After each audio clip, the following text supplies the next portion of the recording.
कविता अपने माता पिता की बहुत लाडली थी। 3 बड़े भाइयों की बहन थी। कोई भी चीज मांगने पर उसी वक्त सामने हाजिर हो जाती। पूरे घर में रौब था उसका। पूरे परिवार और नौकर पर राजकुमारी की तरह हुक्म चलाती थी कविता। स्कूल में भी पूरा रौब था उसका। बड़े भाई की लाडली जो थी वह ऐसे ही उसने कॉलेज में दाखिला लिया। उसके ठाठ बाट बड़ी गाड़ी में आना जाना, हर दिन नया फैशन देखकर हर कोई उससे दोस्ती करना चाहता था। थोड़े ही दिनों में उसके बहुत से दोस्त बन गए। पूरे कॉलेज में उसकी अपनी एक ही पहचान थी। इन दिनों उसके घर एक रिश्ता आया। खानदानी लोग थे और पापा की पुरानी जान पहचान थी उनके साथ। कविता के साथ कोई जबरदस्ती नहीं थी, पर कविता ने फिर भी हाँ कर दी क्योंकि वह अपने परिवार से बहुत प्यार करती थी। वह जानती थी कि वह लोग उसका अच्छा ही सोचेंगे। लड़के का नाम राज था। राज काफी पढ़ा लिखा और समझदार लड़का था। ससुराल वाले भी बहुत अच्छे थे। ससुराल में कविता की जगह वैसी ही थी जैसे कि मायका में। कोई भी कार्य कविता की सलाह के बिना नहीं होता था। सबकी लाडली बहू बनकर गई थी वह। फिर उसके घर एक बेटे का जन्म हुआ। राहुल कविता को जान से प्यारा था। पोता पाकर ससुराल वाले तो फूले नहीं समाते थे।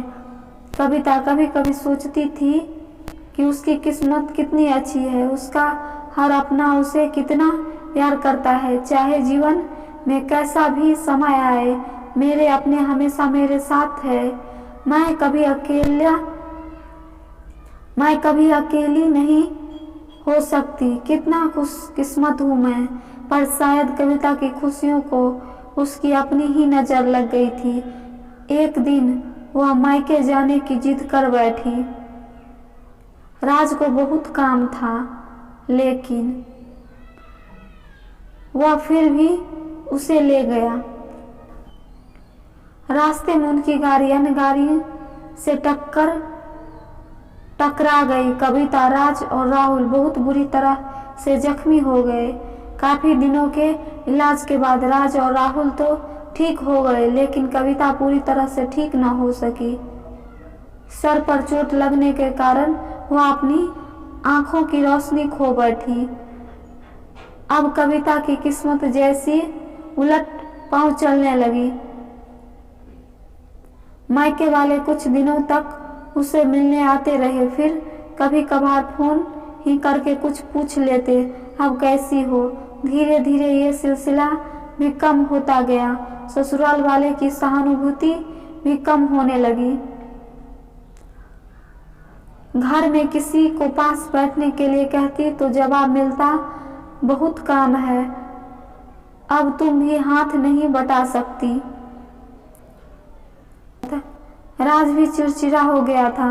बस राहुल ही था उसके साथ, जिसके साथ हंसते खेलते उसका वक्त गुजरता। एक दिन कविता के हाथ से कुछ सामान गिर गया, जिसकी वजह से राहुल को हल्की सी चोट लग गई। कविता के सास ससुर ने राहुल को उससे अलग कर दिया। अलग कर कि कहीं उसके न देखने की वजह से बच्चे का कोई नुकसान न हो जाए। कविता अंदर से टूट चुकी थी।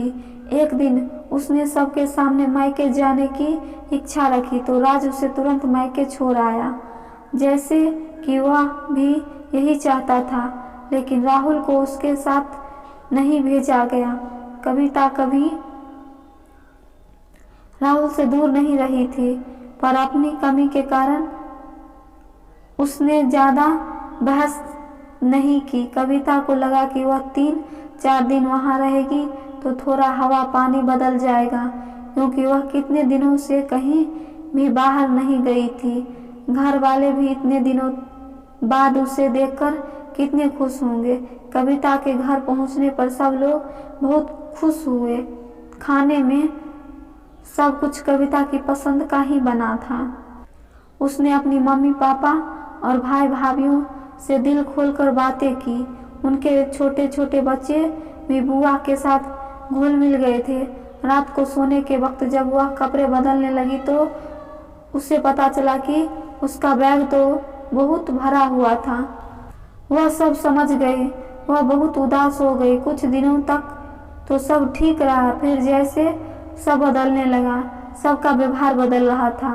वह लोग जैसे थक चुके थे उससे। सब लोग घुमा फिरा कर पूछने लगे कि राज कब आ रहा है, उसे ले जाने। वह बहाना बना देती, जबकि वह जानती थी कि उस घर में अब उसके लिए कोई जगह नहीं। कविता के चलते वक्त कुछ ना कुछ नुकसान हो जाता। थोड़ी बहुत टोका टकी से उसे सुनाई देती, वह टाल देती। एक दिन उसके हाथ से लगकर एक कीमती फूलदान टूट गई। छोटी भाभी ने बहुत हंगामा मचाया। कविता के माता पिता रोज रोज के झमेलों से तंग आ गए थे। उन्होंने राज को खुद से फोन कर दिया। राज कविता को अपने घर ले गया। कविता को अपने परिवार वालों से ये उम्मीद न थी। जिस कविता के कहे बिना घर में एक पत्ता भी नहीं हिलता था, उस घर के लिए वह अब बोझ बन चुकी थी। राज के साथ ससुराल आते वक्त वह बहुत खुश थी, क्योंकि वह अपने घर जा रही थी, अपने जिगर के टुकड़े राहुल के पास। परंतु यह खुशी भी कुछ पल की ही थी। सारा बंदोबस्त पहले ही किया हुआ था। कविता को सीधे ऊपर वाले कमरे में पहुंचा दिया गया। राहुल से दूर रहने की सख्त चेतावनी दे दी गई। एक काम वाली लता को उसके जिम्मेदारी सौंप दी गई, जो उसके खाने पहनने जैसे जरूरतों का ध्यान रखती। कविता ज्यादातर चुप ही रहती। कभी कभी काम वाली लता से थोड़ा बतिया लेती। उसके जरिए राहुल का पता चल जाता। सबकी लाडली बेटी और बहू सबके लिए लाडली से बोझ बन चुकी थी।